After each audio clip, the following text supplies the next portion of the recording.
మీరు మాట్లాడిన తర్వాతనే శిఖండి అన్నారు. శిఖండి అంటే వాట్ డస్ ఇట్ మీన్? ఇవన్నీ గమనించాలా?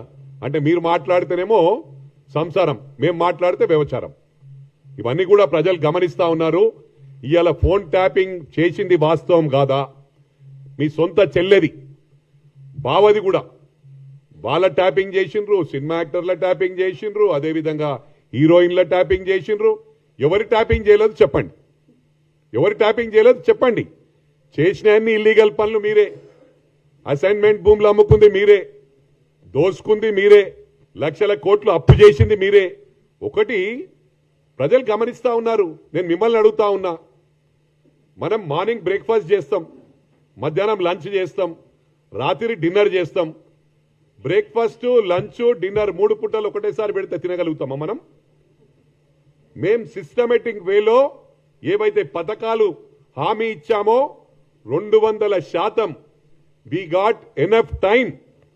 5 ఏళ్లల్లా we are going to create miracles. ఇవే కాకుండా చెప్పని కూడా అమ్మ కూడా ఆకలి అవుతుందని అన్నం పెడుతుంది. కానీ మా ప్రభుత్వం, మా గౌరవ ముఖ్యమంత్రి గారు అడగకుండానే వాళ్ళ సమస్య తెలుసుకొని పనిచేసే ముఖ్యమంత్రి, ఏకైక ముఖ్యమంత్రి రేవంత్ రెడ్డి గారు అని చెప్పి ఈ సందర్భంగా తెలియజేస్తా ఉన్నా. అరే ఒకటి గమనించాల, 10 సంవత్సరాల్లో వీళ్ళు ఏం చేసిర్రంటే సొంత విమానాలు, వాళ్ళ సొంత ఫ్లైట్స్ కొనుక్కున్నారు. ప్రజలు గమనిస్తలేరా ఇవి?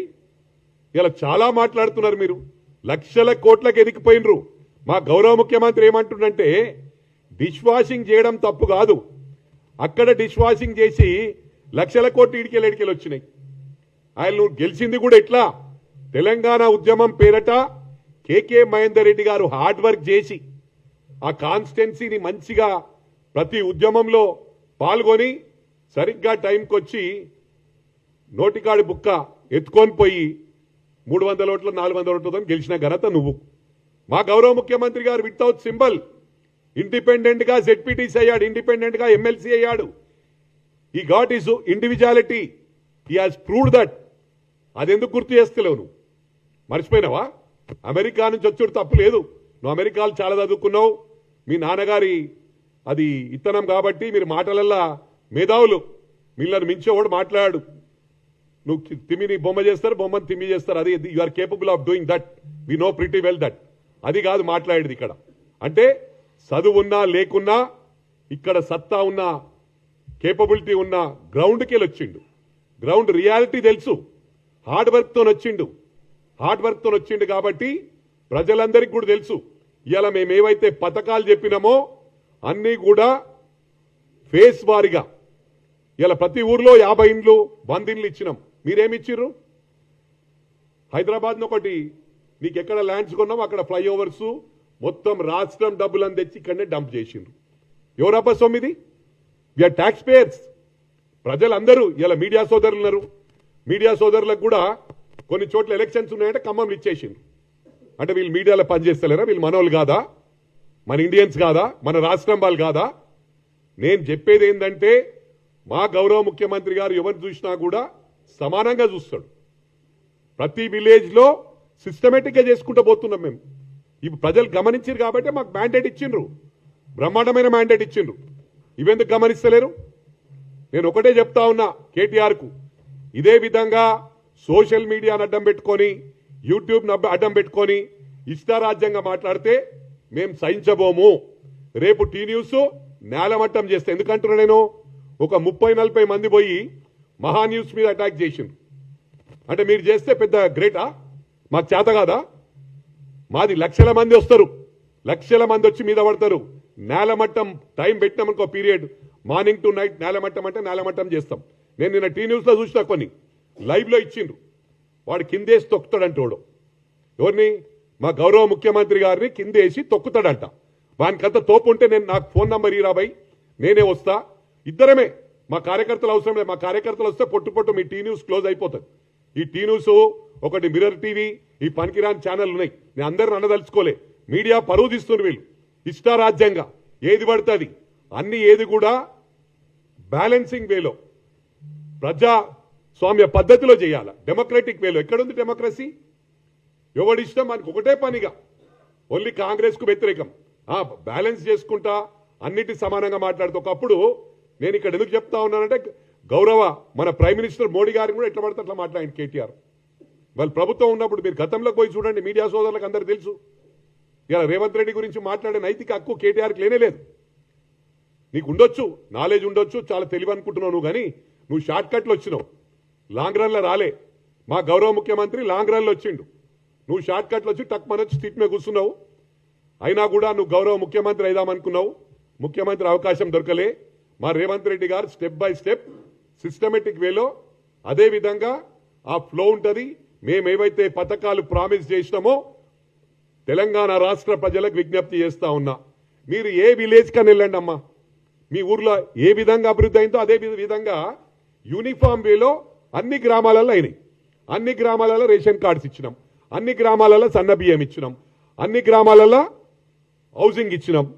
ఎక్కడేం చేయలేదు, మీరేం చేసిరు చెప్పండి?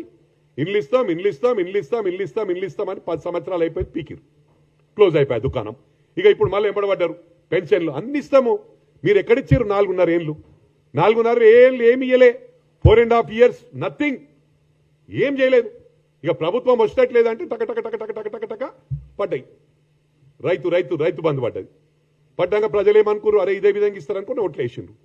ఇలా గ్రేటర్ హైదరాబాద్ చూడండి మీరు, ఈ గ్రేటర్ హైదరాబాద్ లాగా వేరే గ్రామాలు ఎందుకు లేవు? వాళ్ళు ట్యాక్స్ పేయర్స్ కాదా? ఒకటి ఊహించిండ్రు.